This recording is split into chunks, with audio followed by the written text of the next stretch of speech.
Good evening, Prof. Good evening, good evening. Thank you. How are you doing today? No, I'm doing great. It is hot. Very hot. Yeah, but we are okay. And I'm hoping that the rains will start pouring. I really hope so. Yeah. You recall that according to the weather experts, Yes. the rains should have come much earlier. In October. Yeah. Of course, we are aware that in certain parts of the country, like the northern parts, Yeah. it started raining, but I'm not quite sure that that was the beginning of the rainy season. I think we are still not quite there. Well, others would say it was just a preamble of the rain season. Yes, indeed. But I was just checking on BBC, so it's indicating that it's going to rain the entire week. Oh, Of course, okay. we're starting a new week. All right. And this is going to be the second week, I think, of November. So Yes. I do believe, by God's grace, Yes. those predictions will be accurate, and it's going to pour more than ever before. We really need the rains as a country. Indeed. Indeed. Until we reach the level where we can now use science and technology. That's right. Regardless of the drought. To create rain, To create if there's rain. no rain, Yeah. or there are other sources of water anyway. Absolutely. It's not just from above, Yes. but even from down there. Down there. And Yes. whatever amount of rainfall that the good Lord decides to bless us, Yes. we should have the science and technology that allows us, to water harvest. Absolutely. Absolutely. And reserve it, for future needs in terms of irrigation, hydro generation, so on and so forth. Yeah, and I think it's everybody's hope and desire that we shall reach there. Definitely. But we need to invest. Definitely. It won't just come naturally. And this brings me now to our conversation. Yes. All right. We've been talking about child development. Yes. Okay. And obviously people have been watching both the podcast videos which we've uploaded on YouTube, and the short videos which we've been circulating on TikTok, WhatsApp, Facebook, so on and so forth. Okay. Yes. And your message has been very strong. That Right. unless we invest in that critical stage of human development, we will just continue dreaming of being a developed nation, of being a wealthy nation, of actualizing from the resources that God has blessed us with. And obviously over time, we have shot quite a number of episodes. We started first of all from episode 1, that was season 1, through into season 2, and last week we uploaded the grand finale of season 2, which was episode 5. Right. But I mean, prior to that, many people who may not understand the journey, okay, several years we've been having this conversation. I think 5 years ago. Yes. All right. We started building up. Being the content creator that I am, I said that, no, I think this content must be documented.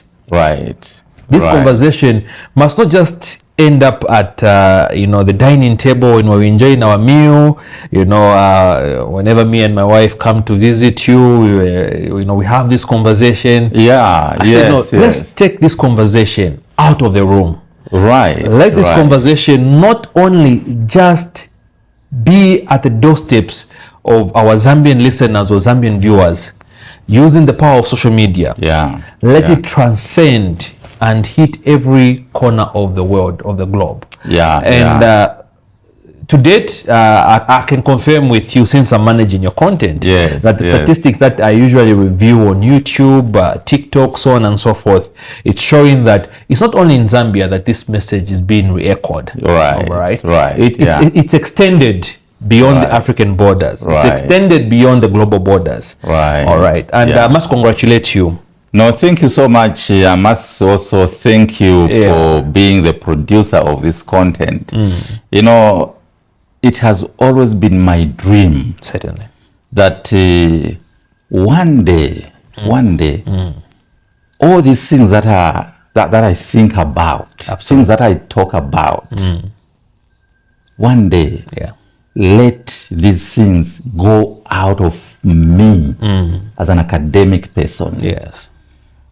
And I've had this prayer all the time that God give me the wisdom, that all that knowledge that you have given me, things that are in me, let me pour them out to the nation and beyond the borders. Indeed. It has always been my prayer. And I must thank you that you came into the picture. I mean, because I bought into the vision. And so the two of us have now taken this thing, as you are saying, beyond the borders. It's now, you know, a global thing. And yeah, it's great. And I think, you know, as I grow into my afternoon, even after I'm gone, I think I'll be happy wherever I will be. Definitely.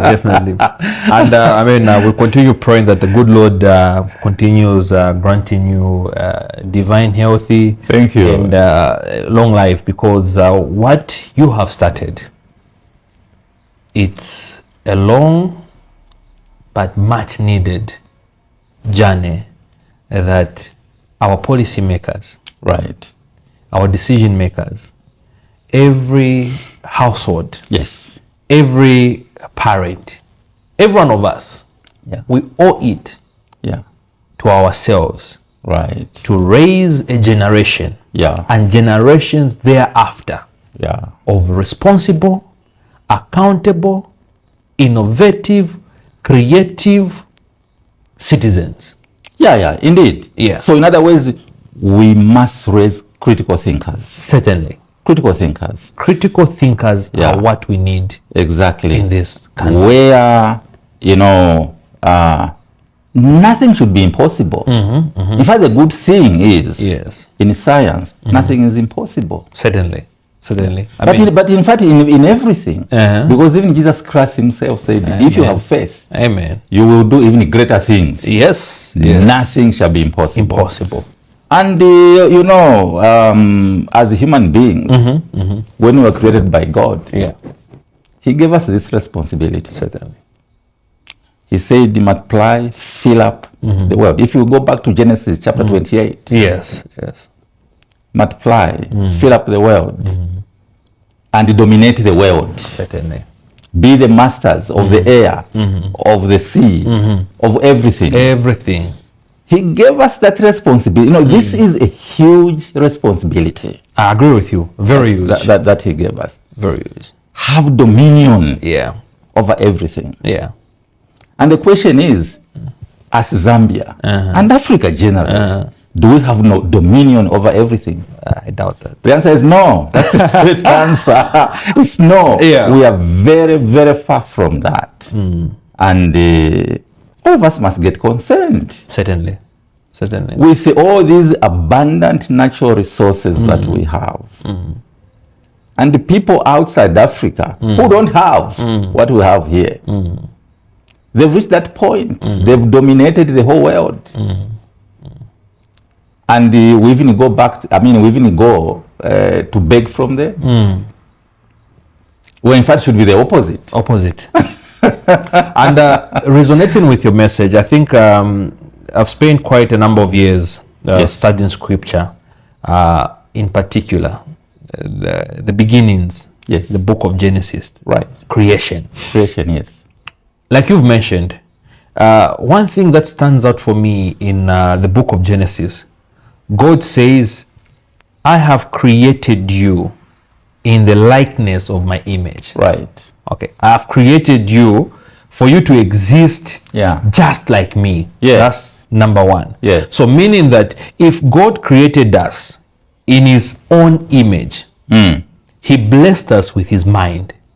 Oh, indeed. All right? Indeed, yes. So when he blessed us with his mind, because we're created in his image, okay, he told us that this mind that I've given you, I expect the following. One, you must be critical thinkers. Number two, you must be creators. Number three, you must be innovators. So here is a mind. And then I've given you the abundance of these natural resources. Everything that you need. Out of this, I expect you to be in charge. I expect you to be responsible. I expect you to multiply. Yes. And I expect you to sustain. That's a good summary. That's a good summary of why we exist. Exactly. Why God put us here on earth. And then you'll be wondering, I've also taken time to study, for instance, our Muslim brothers, the Jews. Okay, they took this scripture so personal. Yes. So personal, the creation, that today they've dominated every space in the world. Yes, they have. Okay. Yeah. Today for them, like you mentioned, nothing is impossible. Nothing is impossible. In fact, in their vocabulary, that word doesn't even exist. Yeah. Yeah. I mean, I have had a privilege of visiting Israel, where the Jews are. Yeah. Israel is a tiny country, 20,000 square kilometers. As compared to us, compared to our 750,000 square meters. Okay. Yeah. But what is interesting is that 2/3 of that is a desert, the Negev desert. Yeah. Yes. Of course, they've tried over time to reclaim the desert. So they've been planting trees. I remember when I went here, I think it was 2013, 2014. Yeah. They said, look, all these trees that you are seeing now, we planted all these trees. I said, wow. But anyway, the point I wanted to make is that in the desert, it is so productive. It's unbelievable. It's unbelievable how you can make the desert productive. They get water 900 meters down there. 900 meters. When us here it's about 30, 50. Sometimes if you're unlucky, you go to 100, 120 meters. No, in fact, where we are coming from. Yes. 20 meters, you had plenty of water. It's just that, we haven't managed this whole thing properly. That's why today we've been going 100 meters, 120, and so on. In some cases, even 150 and even beyond. But where we are coming from really, at 20 meters, 30, 50, plenty of water. Yeah. And yet, we have no access to water, generally. This is a general statement. Yeah. We have no access to water. So in a land where we have plenty of everything, but generally we don't have access to those things. The abundance of the resources. 60% of our population today, as we speak, these are the latest statistics from Zamstats. 60% of the population is poor. In a country that is wealthy. Exactly. In a country that's got abundance. Exactly. When you look at the nutritional situation, my heart bleeds, really. Yeah, my heart bleeds. Because we're a hungry nation. These are statistics that everybody should be interested in. We must be aware of them. We must be aware of this. I'm not cooking up anything. Yeah. The data, is readily available. The data is readily available. Which is also collaborated by the World Bank. Yes, of course. All these international, UNICEF, African Development Bank. Yes. So if you check, if you check, the UNICEF website, for example, and just see the statistics in terms of our nutrition. Heartbreaking, and especially at the under 5 stage. Yeah. It's heartbreaking. Yeah, it is heartbreaking. And of course, Prof, I hear you very well. And this is a conversation. And for those that are listening to this, unscripted conversation that we are having with the professor, we have documented this information. Yes, we have. We've looked at the different stages and we continue exploring. Yes. All right. This model of child development, and we have several videos that we are uploading every week on YouTube. But for those that really are wondering, a man of your caliber, I mean, you've been around the world. Okay, you're a scientist. Right. Okay, you've served as president for the Zambia Academy of Sciences. Yes. I believe you are still the current president for the is it Zambia Agricultural Institute? This is the Agricultural Institute of Zambia. Agricultural Institute of Zambia. Yes. You are the immediate past vice president for the anti-corruption. Transparency International Zambia. Of course, they always deal with corruption, so my mind is always Yeah. And other than that, these are titles, but your genuine calling and passion has been in the field of academia. Yeah. All right. Developing human capital. Developing human capital. And indeed. You've done this your entire life. Yes. Okay, you've lectured for several years, and then you went into management. But regardless of that, your heart still remained in developing human capital. Human capital, indeed. And then we might also be wondering that, from the university level, obviously, we thought maybe you start a conversation on how can we prepare students for the industry? How can we ensure that we bridge the gap between what is being taught on campus versus what is expected from the industry captains? Yes. But you zeroed down, you reduced yourself to go back beyond the womb. When life is being, when life is predetermined. Yeah. Okay. Yeah. And you chose one specific area. Yes. Child development. Yes. Yeah. What was your motivation? Instead of you being in the lab, coming up with these complex models, so you know how scientists you are. Sometimes you'll be communicating, telling us all these, models, formulas, so on and so forth. Yeah. But you decided to preach the gospel of investing in early childhood development. What truly inspired you? Thank you very much, Emmanuel, for that question. First of all, I think I need to correct you a little bit. You said you've reduced yourself to go down there. Well, in fact, I think I've upgraded myself. Is it? Yeah. All right. And that's because that is where it matters most. Certainly. Yes, indeed, as an academic person, and as you rightly said, I've been in this sector for a long time, in the higher education sector. 38 years now, actually, since the time of my, almost 4 decades. Almost 4 decades as a young person. Yes, I'm still serving, and I'm vice chancellor now at Zambian Open University. Great. Yes. So I've journeyed. It has been a long journey. Okay.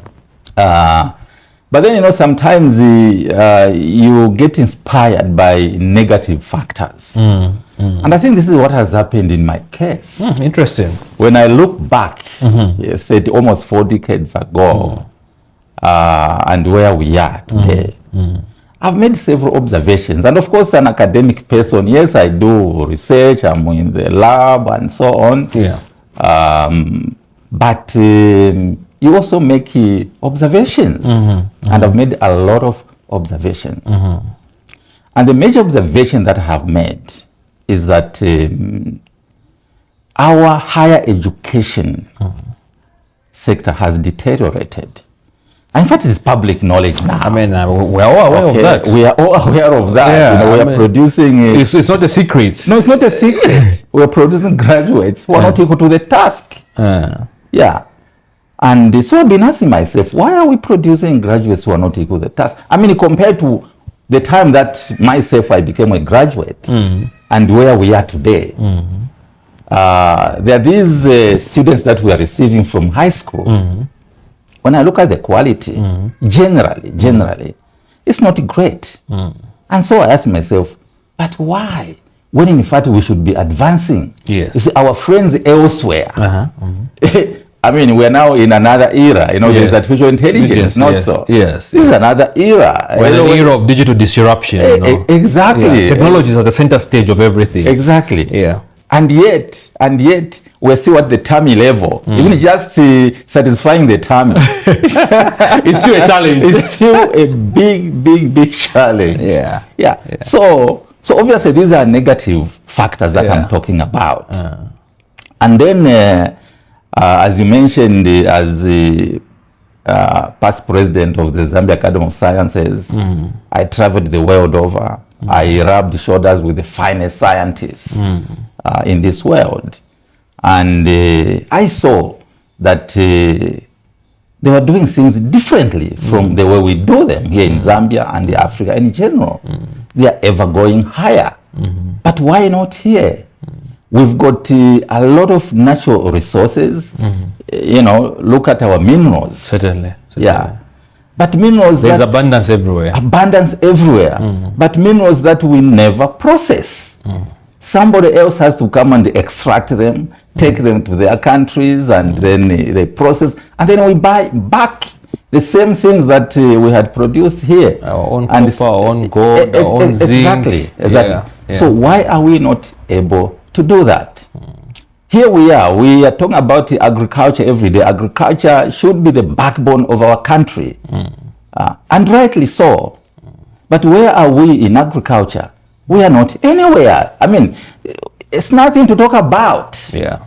First of all, the farmers that we have generally are what we call small-scale farmers, or peasant farmers. Sometimes we call them peasant farmers. And those are the people that we think are going to take us out of this situation in which we are. So I've been asking myself a lot of these questions, but why? I mean, we're supposed to be producing food in abundance. Yes. Yeah. Water, I've already mentioned, access to water is a big problem. Access to many things is a problem. Here we are today, massive load shedding. And of course we are being told, no, look, it's because the Kariba Dam is dry. That's why we are having this load shedding. But I can tell you, I mean, I mentioned Israel. I was there for 2 weeks. It's a desert. And of course, we know what happens in the desert, not so. We all know. The desert is a predominantly desert. Speaking, there shouldn't be any life after all. But there's water 24/7. And there's power 24/7. You even take things for granted. So I ask myself, I mean, does it mean that the hydro power source is the only source of electricity? The answer is no. There are many other sources. And of course, in terms of critical thinking, why don't we have critical thinking, people who can innovate, people who can create, so that our country enjoys all these natural resources that we have, meaning that we transform those natural resources into live capital. You know, we have dead capital. As long as those things are just there. They're just dormant. It's dead capital. It's dead capital. Okay, so how can we transform all this? Dead capital. So there are all these things that I've been asking myself, you know, over time. And so then I said, wow, there must be a problem here.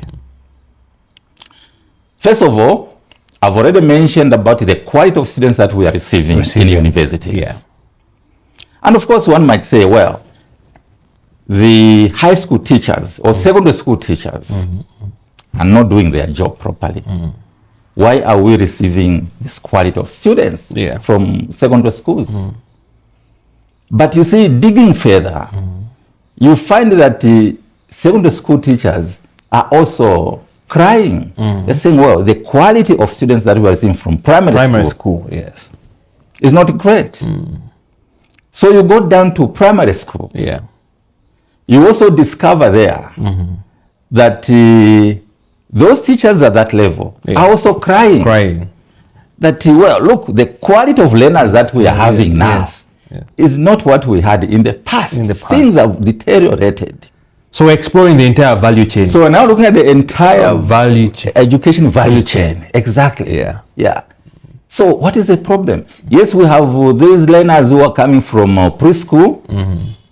And we must commend the government today that they've taken the preschool, I think, quite seriously. They're expanding in many districts. So quite a good number of schools now having preschool.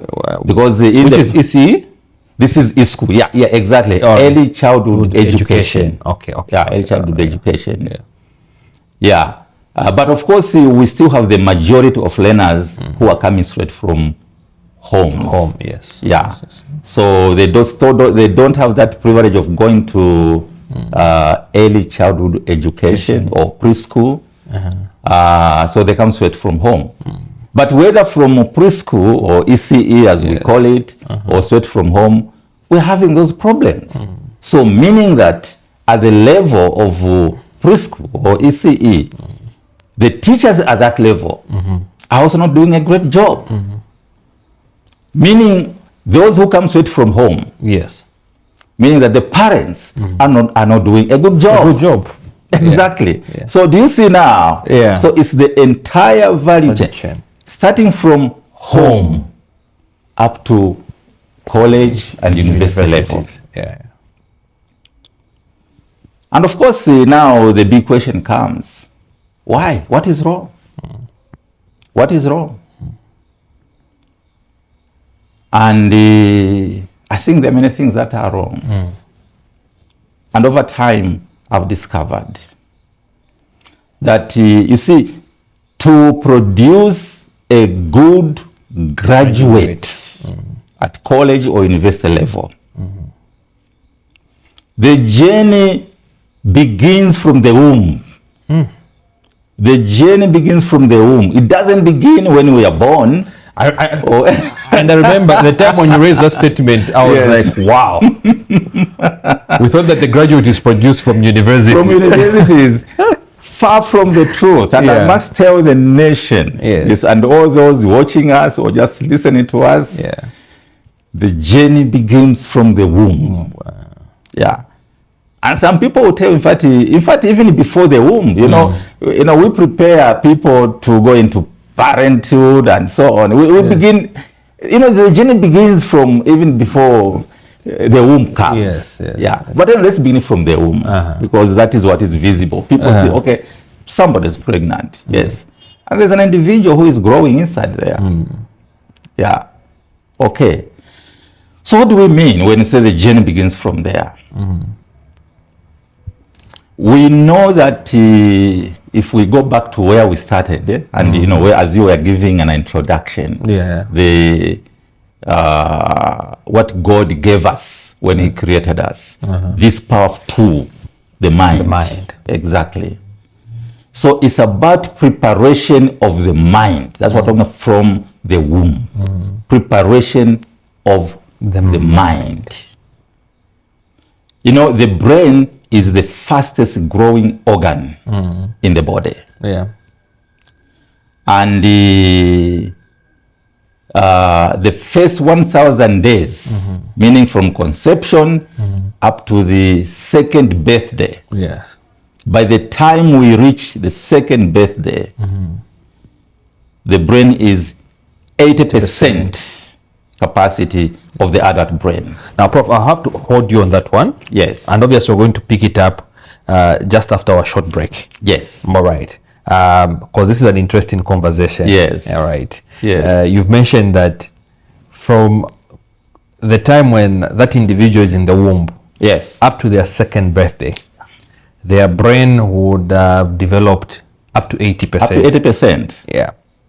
So viewers, listeners, we're picking it up after this commercial break. Interesting and exciting conversation, yes, as a professor is taking us through his inspirational journey, why he decided to upgrade. Earlier on, I'd said, why did you decide to decrease yourself to get to the lower level? Right. You know, dealing with babies, with children. But then he's corrected me, and which I agree with him in totality, that actually for him he explored the entire value chain of education, and he identified the root cause of the problem. And obviously for us who are complaining that no graduates, so on and so forth, are not ready, no, we've got you know engineers, doctors, but we keep on exporting human capital to come and develop our roads, our buildings. You know, whenever we are facing chronic illnesses, we have to jet to India, Europe, so on and so forth. all those issues. Yeah, so we've been complaining about symptoms. Yes. But he's decided to get back to the grassroots and look at the root problem, or rather root cause to the problem.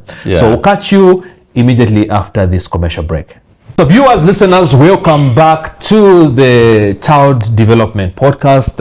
I'm your host, Emmanuel Chisalo, and of course with our resident guest here, Professor Yamba Yamba, who's a Human Capital Development Specialist, and of course he's focused mainly on child development. Prof, before we took a break, yes, and obviously you started taking us on this journey of understanding human development in totality.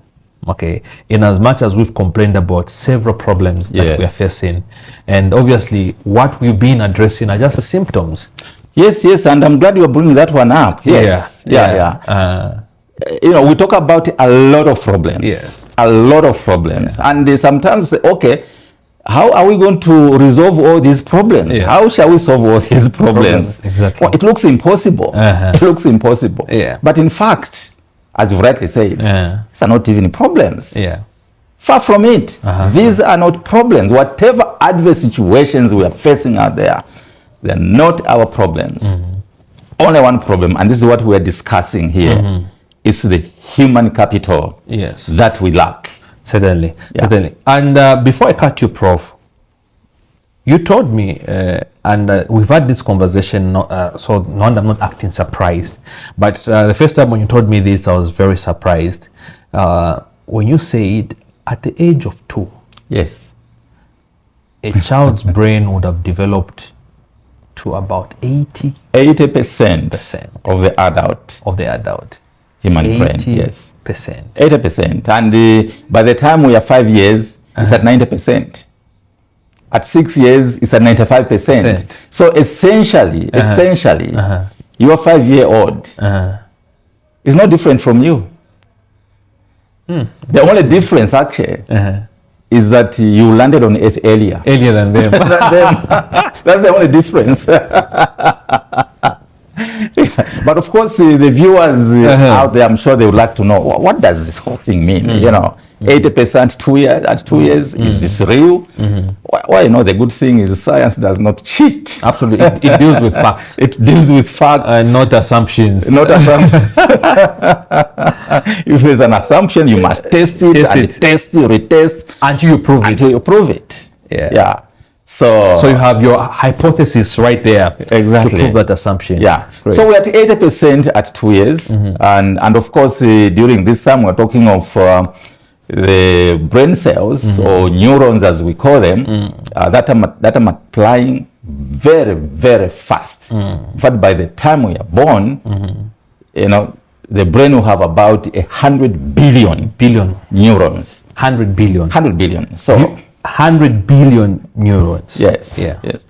But what is even more critical is now the connection of these brain cells. Brain cells are different from the other cells in other parts of the body. They've got these branches, for the sake of the viewers, let me call them wires. But in science we call them dendrites and axons, but let me call them wires. And those wires must connect to each other. Okay, forming neural pathways, and that's how the brain functions. I don't want to delve into the science of the brain formation and so on. We leave that one. But let's understand that those wires must connect to each other. So the cells begin communicating. Okay. Now, during this time, there is a property that we call neuroplasticity.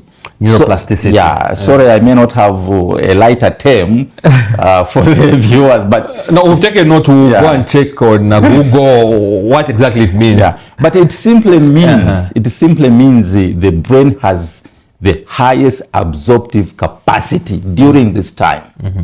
Take note of this. During the first 2 years, first 2 years of our life, the brain has the highest absorptive capacity. It can adapt to anything. So meaning that what you expose your child to, that's the direction that the brain takes. Okay. And so I've talked about these connections, which we call synapses in science. So these are taking place, they are happening at a rate of 1 million connections every second. Yes. Every 1 second, Emmanuel, there are 1 million connections. Yeah. I mean, it's crazy when you think about it. Every second. Every second. 1 million connection. Yes. Now, it is these connections, that give us now the brain that will be functional. Functional in every aspect. I've mentioned this neuroplasticity, the brain having this adaptability, which is like almost unlimited.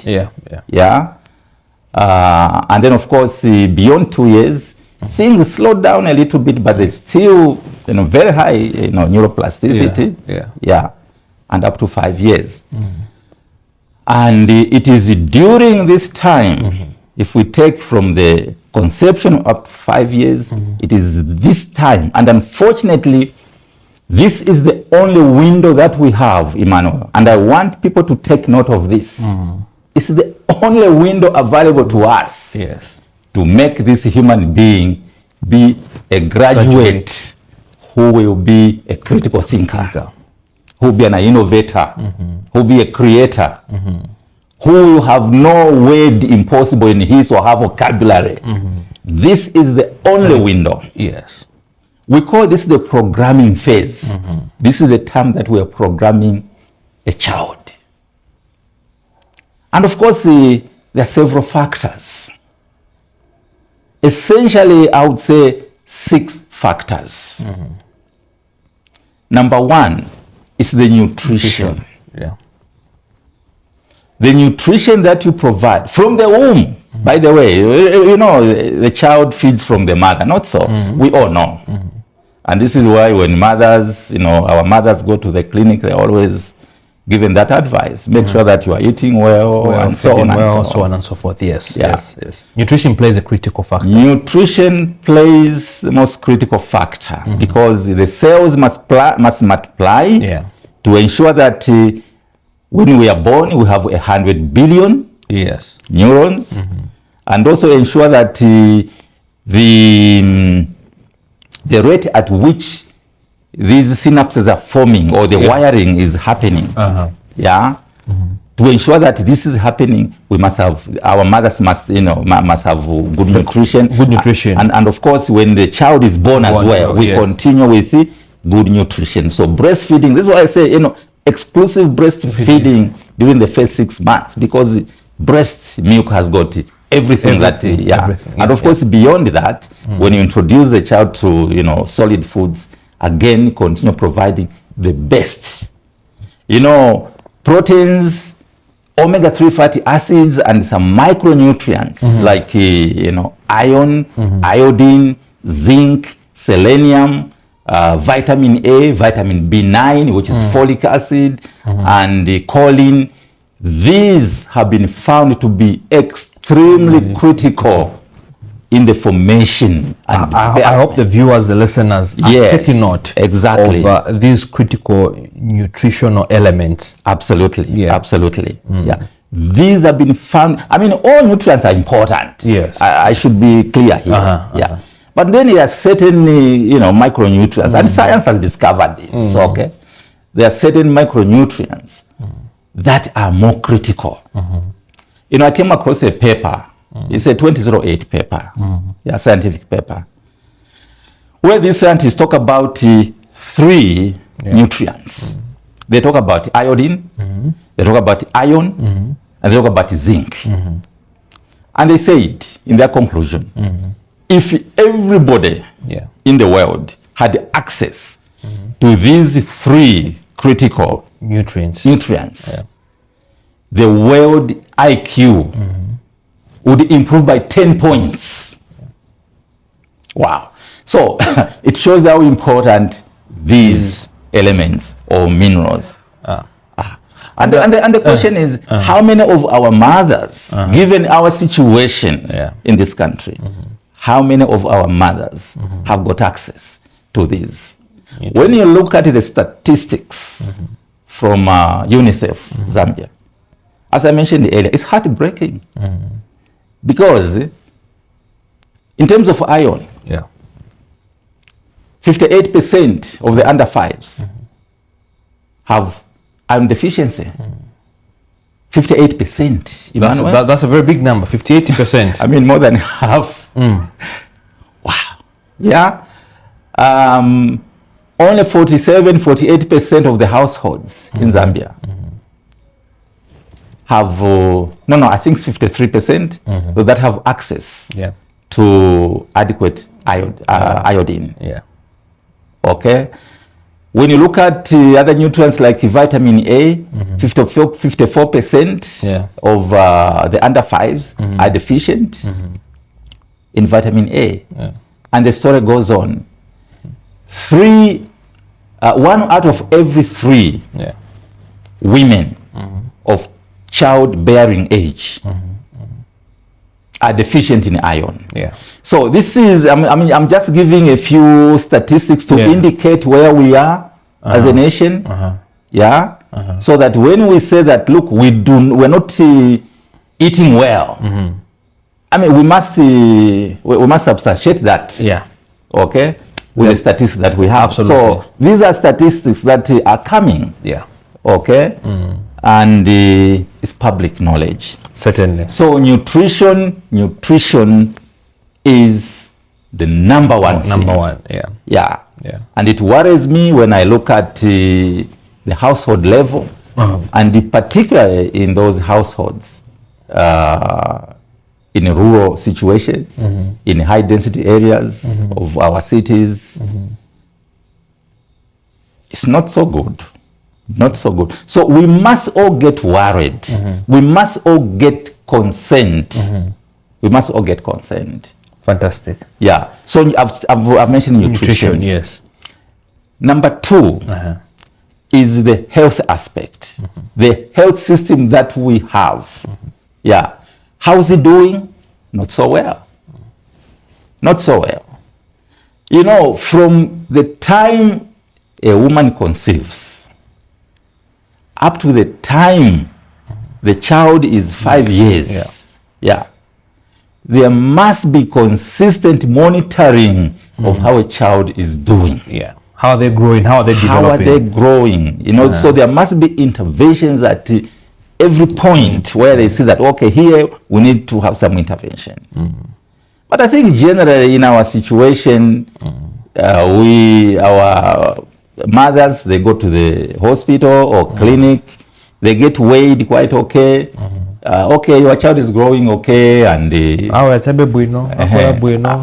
go. Can you see them there? They're kicking, they're moving. I'm aware that today, I think a good number of private facilities, hospitals, they are doing a little bit more. Absolutely. Where they scan and we've tried them and all those, just to make sure that all is well. And I think that's where we must be.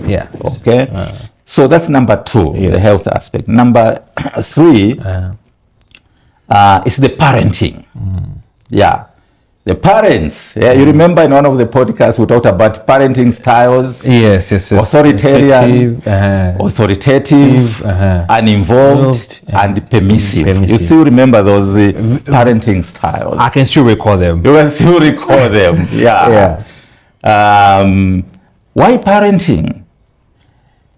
Remember, we have talked about the wiring in the brain, and the parents are very much part and parcel of this wiring. How the child is going to be wired depends on how they are going to bring up that child, particularly during those 5 years. Remember, I've said this is the window that we have.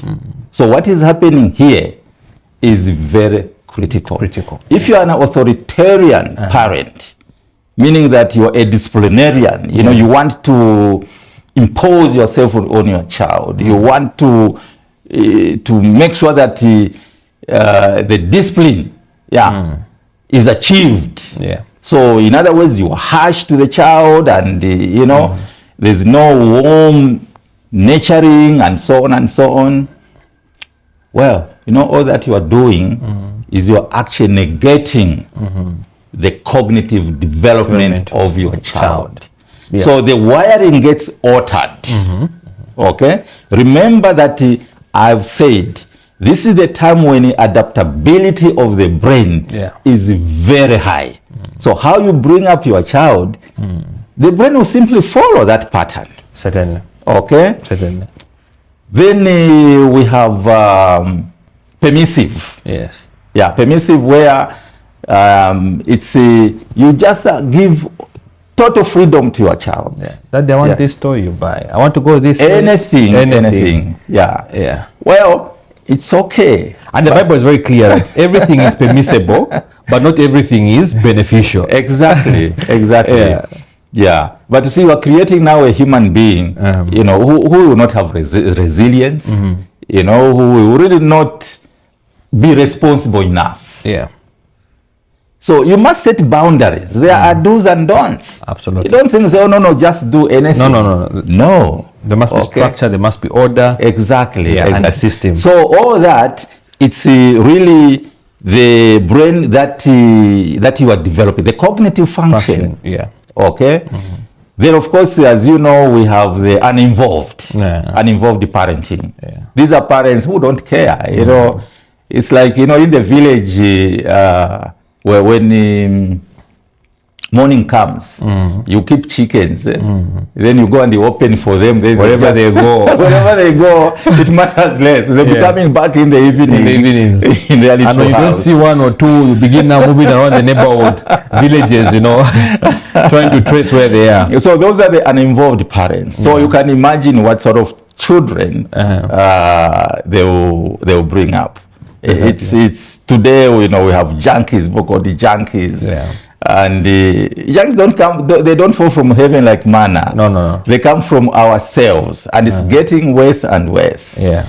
And then, of course, as you know, we now have the authoritative. Yes. Authoritative, this is now what we call the normal parenting. The normal parenting. Where, you know, you set boundaries. You know, you nurture your child with warmth. You make sure that, you know, this child, you give the child the very maximum of yourself. Certainly. Okay? Certainly. So you are building the cognitive function. Certainly. Okay. Yeah. So that's the parenting. And then, of course, the number 5 thing is the physical environment.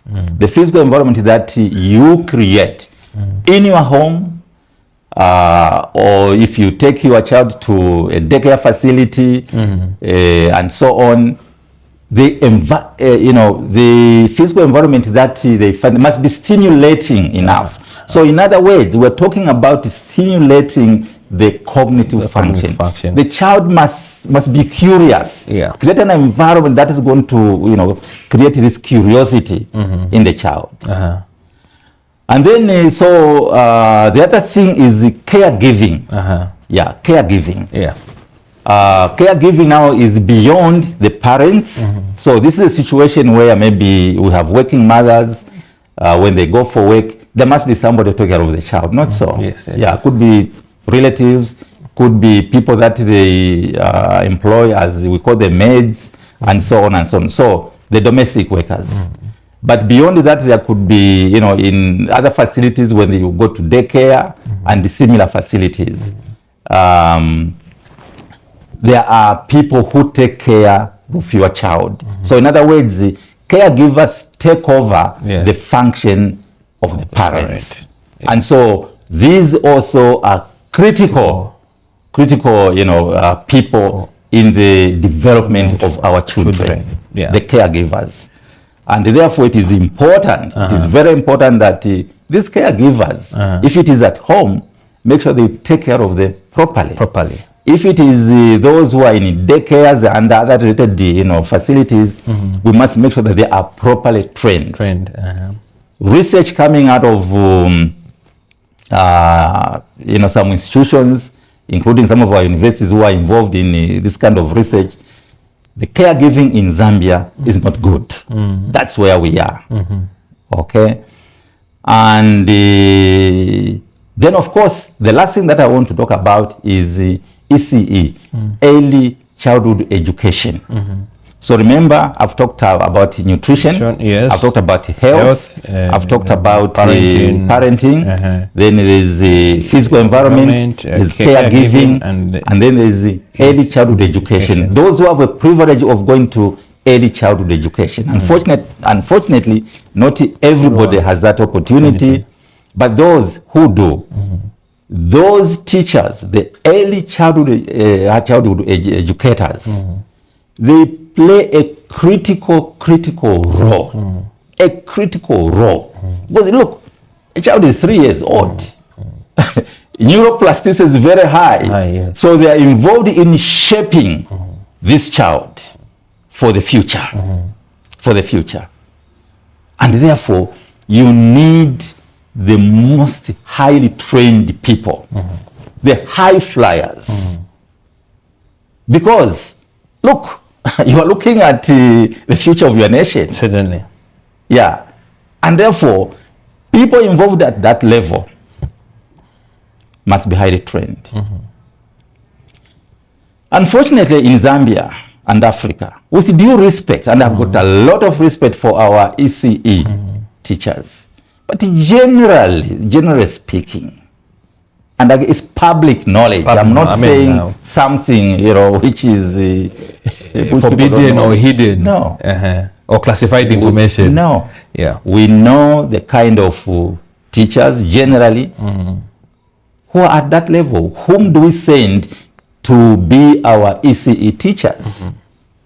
Yeah. And I've said this many times, and I find this very unfortunate. They are doing, they are doing their best within their what they are capable of doing. Yeah. Yeah. But really, we can do better. Certainly. Yeah. Generally, when somebody does not do well in school, and perhaps now where do I go? Then parents or guardians say, okay, let's just send you to teaching. And so you can teach the little ones. And really? Really?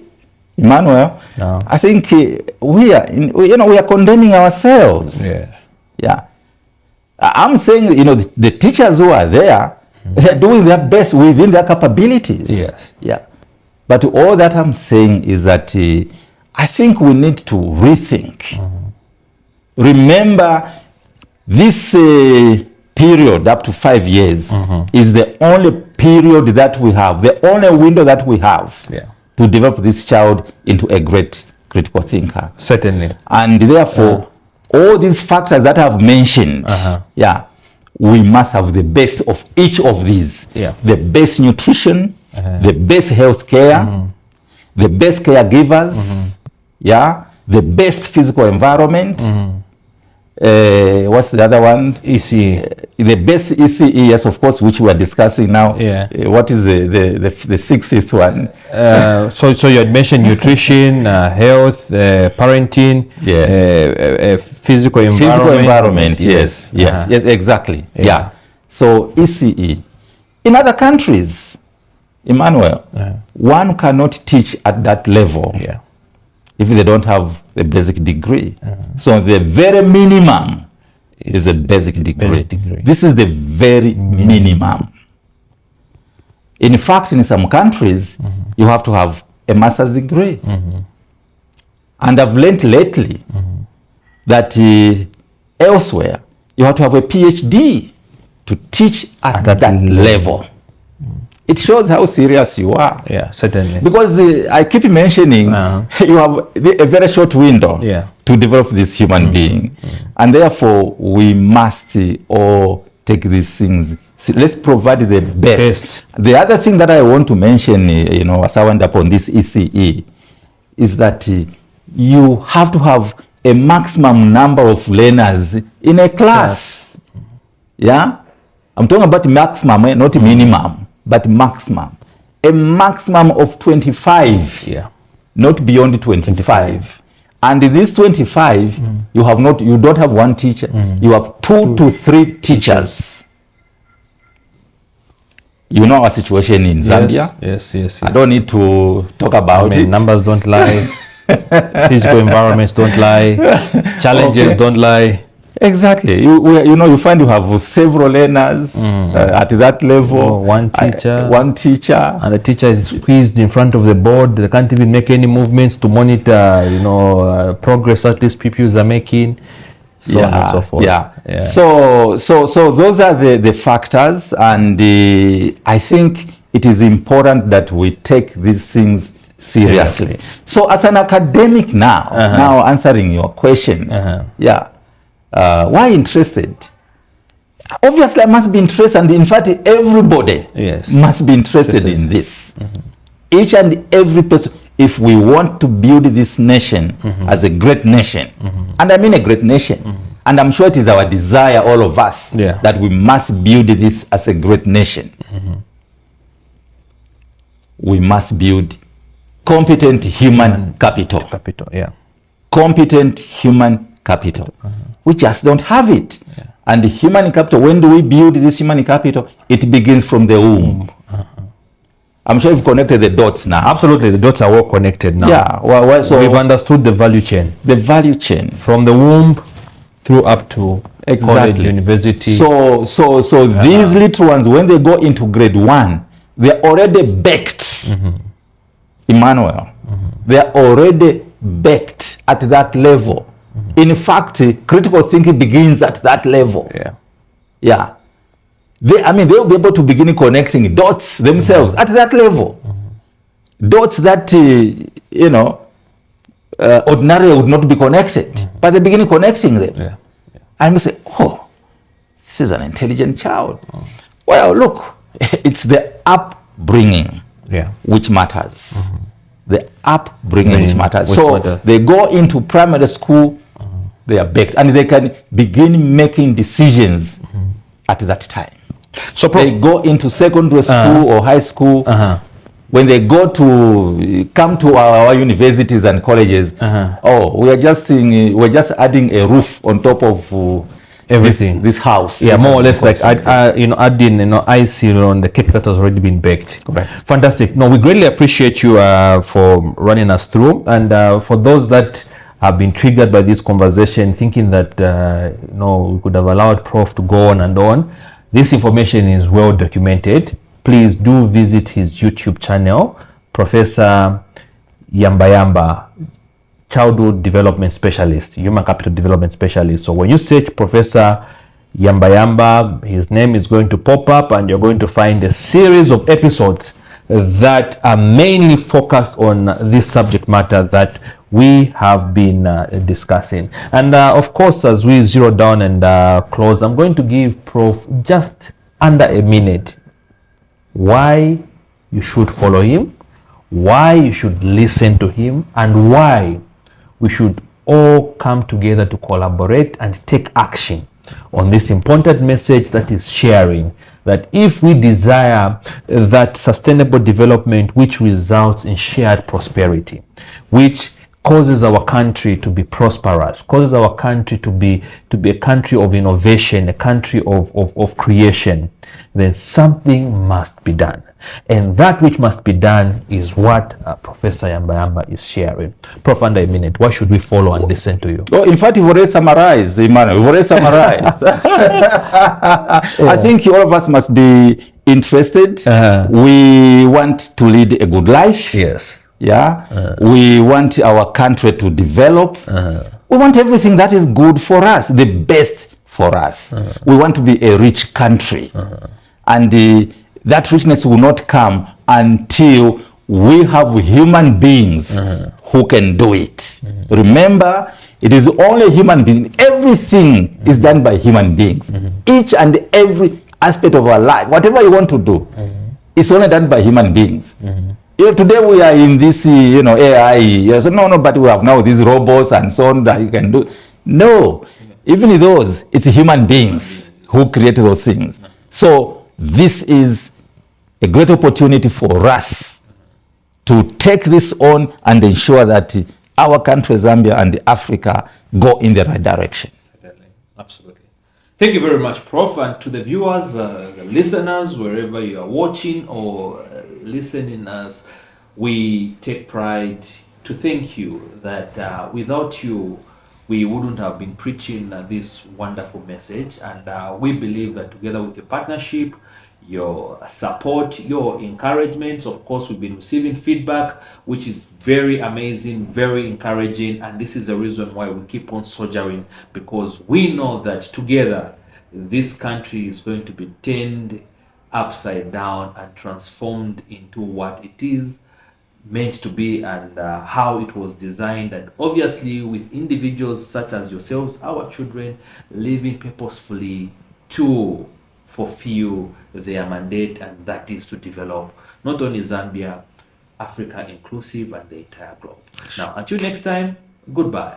Thank you so much for watching. This was just a wrap of our season 1 and season 2 of the various series of episodes that we've shared. I hope you're looking forward to season 3, because it's fully packed with exciting experts who are coming on board to share practicality of this information that we've been discussing over the last 2 seasons. Thank you once again, and goodbye. Thank you. Thank you so much, Prof.